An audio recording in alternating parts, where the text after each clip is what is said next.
जीतने पर राज्य और हारने पर स्वर्ग। क्या आपकी जिंदगी में भी कुछ ऐसा ही है? गीता का ये श्लोक हमें यही सीख देता है। जय श्री कृष्ण। पिछली वीडियो में हमने जाना गीता जी के दूसरे अध्याय के श्लोक 36 का गहरा अर्थ और उससे जुड़ी हुई सीख।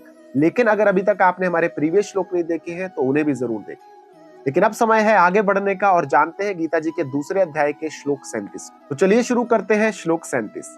हतो व प्राप्स्यसि स्वर्गम जित्वा वा भोक्ष्यसे महीम तस्मादुत्तिष्ठ कौन्तेय युद्धाय कृत निश्चयः।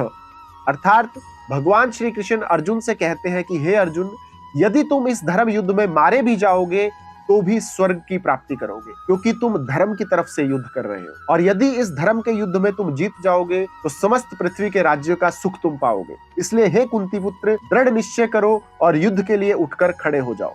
दोस्तों, गीता जी का ये श्लोक हमें दिखाता है धर्म के लिए लड़ने में कोई हानि नहीं है, केवल लाभ ही लाभ होता है।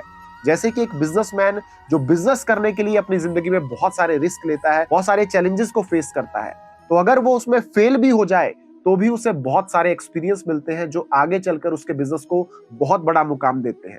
और अगर उसका बिजनेस बढ़िया से चल जाए तो खूब सारा पैसा और नेम और फेम उसे मिलता है। तो ठीक वैसे ही लाइफ में जब भी हम किसी सही काम को करने में बहुत सारे चैलेंजेस को फेस कर रहे होते हैं तो उस दौरान हार में भी सीख और सम्मान मिलता है और जीत में हमें सफलता मिलती है।